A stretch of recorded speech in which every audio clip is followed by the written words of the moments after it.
Better World Blueprint. Good humans doing good things.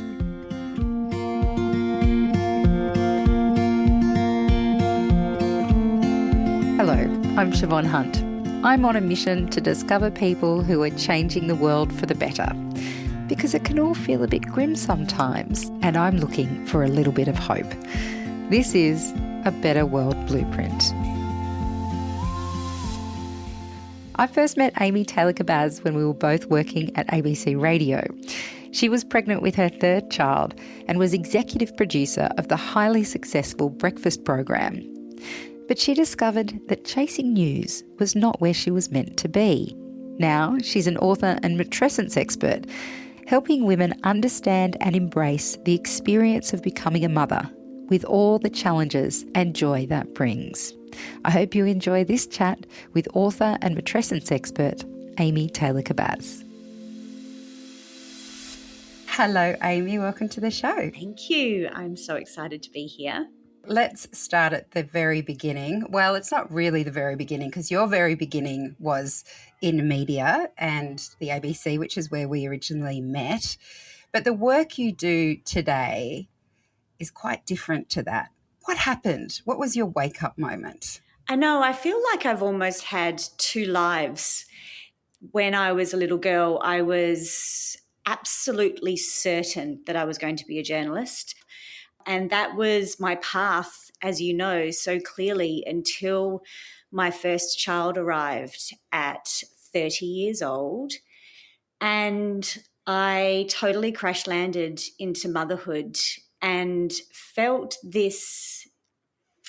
When I look at it now, I realize it was a deep awakening, a realization of who I was and what was lost in my life. But at the time, it just felt like the ground had been pulled out from underneath me. And being the journalist and the researcher that I am, I really immediately started to try and research this, like what happens to a woman when she becomes a mother. And when I looked around, nobody was talking about it. So to be honest, I didn't pursue it straight away. I kind of parked it on the side and did a couple of articles for a few magazines that would pay me to talk about motherhood, because this was 16 years ago and motherhood was like, why would you do that? Why would you talk about being a mum when you're so much more than a mother? It wasn't until a few years later that this purpose, this calling just wouldn't leave me alone. It was literally like something tapping me on the shoulder saying, you need to tell this story, you need to tell this story. So then that happened just over 10 years ago now. That's incredible because it is such a shift to move from pursuing the career you thought you would always have to doing something so different. Once you couldn't ignore that little voice saying this is what you need to do, what did you do next? Look, to be honest, it was years. I ignored that voice, and I think we do this a lot, especially if we're on a path that we think we were destined to be on, which is how I felt about my career at the ABC. So I honestly fought this pull inside of me for a long time. Not only the lifestyle changes that I desperately needed to make, because by that stage I had two children, a third on the way. My body was really trying to scream at me that these breakfast radio hours weren't working anymore. I still loved my job, but it didn't fulfill me like it used to. And I found myself really pulled towards, my yoga class. I just wanted to get out of the ABC every day and just go and sit on a yoga mat. And I would read books about feminism and spiritual awakenings. And I would interview people on the side when I was at the ABC. Don't tell my former bosses, but I'd find a little office in the studio and I'd interview people for my blog. So I feel like sometimes we can feel this pull towards what we want to do, but it takes a while to fully commit to it. And so the very first things I did was I just began to consume as much as I possibly could. I started a blog maybe 14 years ago. And this was when mummy blogs were really dismissed and laughed at. And they were usually talking about wine o'clock and random things like that. And I was sort of one of the first ones to really start talking about the experience of being a mum and interviewing people about it. And it gained traction really, really quickly. Just right time, right place, right conversation. I was very lucky in that sense. And I got an enormous loyal following very quickly. And so then I thought, oh, wow, maybe this could be a thing. Maybe I could do this. So then I thought, well, what would I do with it? Like first I wanted to create maybe a magazine or a radio station, like, all of these incarnations of what does this new version of me look like? Long story short, I ended up working with a coach to help me get clear on what I wanted to do. And she was the one who said to me, you'd make a very good coach. And I said, are you kidding me? Excuse me. I am a former ABC journalist. I'm like a coach. What is that? #life coach. Like I was so dismissive. I thought it was a ridiculous suggestion. All laughs are on me now because I actually run a coaching school.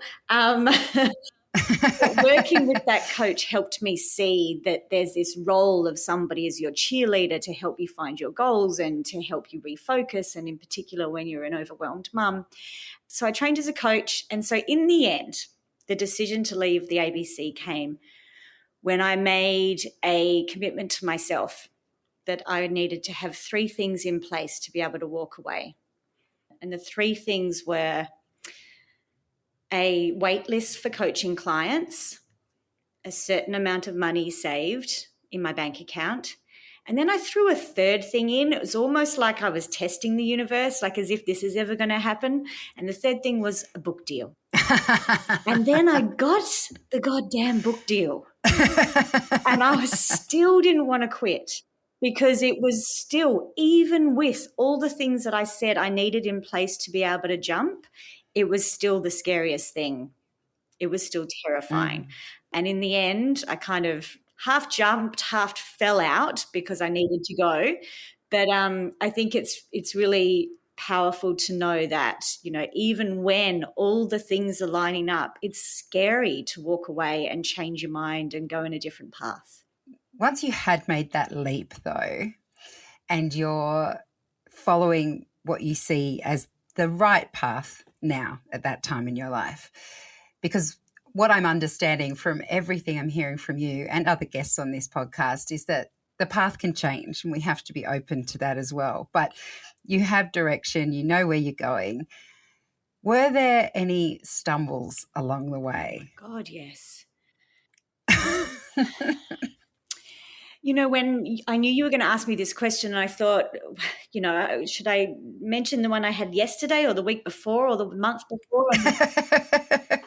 I had a beautiful friend, and I think one of the great things that I've had in my life is women who have built businesses at almost exactly the same time as me from very small beginnings, and they're still in my life. And that's been such a gift because we've grown together, we've expanded together, we've fallen down together, our families have changed together. One of those women said to me, literally probably 10 years ago or 12 years ago even, you should teach others what you do. There's been so many moments since then where I've stumbled and I've lost my way and I've thought, oh my God, and I've been on seek.com at 1 a.m. thinking maybe I should just go get a job again. There's been so many of those moments. And then these little breadcrumbs come along and someone will email me the next day and say, hey, have you ever thought about teaching what you do? And it's just this knowing of like, oh, there it is. And I think when I look back at how I've built this, there's always been people who have seen it in me before I've seen it myself. And is that part of, I guess, managing that uncertainty that comes with choosing a new path, is that you need to kind of stumble, you need to fall, you need to fear but not reach quickly for the easiest solution. Exactly. Yes. Yeah, I think you need people around you who see in you what you can't see sometimes. And you need to be vulnerable enough to let them know that you've got the wobbles. That's also been a really hard lesson for me. And then, you can have other people see it in you and learn that as you go. And then there has to be a point where you finally believe it yourself. In 2020, obviously, everybody knows we were in a pandemic and a lockdown, but also at the same time, my marriage had very suddenly come to an end, completely shock to me. And suddenly I had the scenario in front of me of being a single mum with 3 kids whose income has never been regular since I left the ABC. Like, that's the joy of being married with somebody who's got a regular income. If you have a quiet month, they can top it up, and then vice versa. And suddenly I was like, oh, I can't have a quiet month if I'm doing this on my own. And something switched in me. It was like, you can't play around with this anymore, Amy. Like, either you play the big game or you go get a job. And 2 days after receiving the news that my marriage was ending, I did a launch of my training. And up until that point, every launch, every email, every sales, I'd always been slightly uncomfortable. I don't like the sales process. We're ABC journalists. We don't do it for the money. We do it for the impact and the story. Like, that was how I was trained. I showed up at that call and I was just a different person. Yeah, I made more money in 5 days than I'd made in a year. And I'm not sharing that to brag. I'm sharing that because it's actually been the biggest lesson I've ever learned in my business, is that up until then, I had a bit of an escape. I had a bit of it doesn't matter. I don't have to put myself in a really uncomfortable position and ask for the sale. When it was black or white, either you do this and you can pay rent for your kids on your own or you can't. I showed up. I was still me. I wasn't sleazy, but I just owned it. And everything's changed since then. Oh, that's incredible. Has this work changed you? Oh my gosh, yes. On every level. I think most profoundly, it has changed me in the sense of I feel incredibly humble every day, and I genuinely mean that. I get to listen to people's stories about motherhood and their struggles and their darkest moments and how they found the light again. I get to see the human condition in a way that I was never able to when I was covering the news. I know that's what I was always wanting to do, was just to tell people's stories and to show everybody that we're all the same. And that has just made me a softer, kinder, more compassionate person. I'm not so, I just remember what this is all for. It's not a job. There's a reason why I'm doing it. And I get to see people's transformation every day. It's pretty bloody amazing, actually. Well, can you tell me a little bit about that? Because this is all about people who are making the world a better place, who are changing things. Have you been able to see the impact of your work, and can you give us any particular stories that have stayed with you?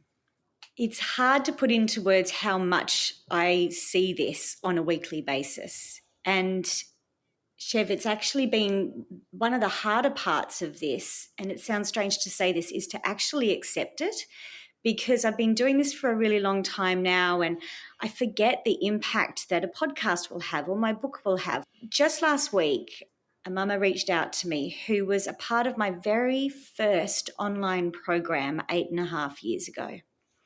5 days to calm. It was a free program. It was 5 days with a 3-minute meditation. And it was just about us trying to stop feeling so terrible that we couldn't keep our calm when our kids were screaming, and then we end up screaming. And she reached out to me and she still had in her hands these affirmation cards that I had printed myself 7.5 years ago or something. And she had them. She was in her car, on her phone, on Zoom, and burst into tears and said, 8 years ago, you changed my life. I still use these cards when I work with mums in my community. And there was just this moment of, gosh, you'd have no idea what that tiny thing you did, the ripple effects of that. And now 8 years later, she's a doula in her community because of that program. Like, that's just mind-blowing. Wow, what a perfect place to end this conversation. Amy, thank you so much for your time today. Thank you. Thanks, beautiful. Amy Taylor-Kabbaz, author and founder of Mama Rising. Amy spends her time inspiring others. But if you'd like to know what inspires her, like the book that changed her life, make sure you follow the links in the episode notes. Next time on A Better World Blueprint, sometimes the world can be made better by a healthy sprinkling of joy. I see the smiles and I see the cheekiness and I think, yep, this is where we are. And everything goes out of my mind and it's all about the music and the joy in the room. That's my choir conductor, Marnie Fairley, and I guarantee my chat with her will light up your day. I'm Siobhan Hunt. See you next time.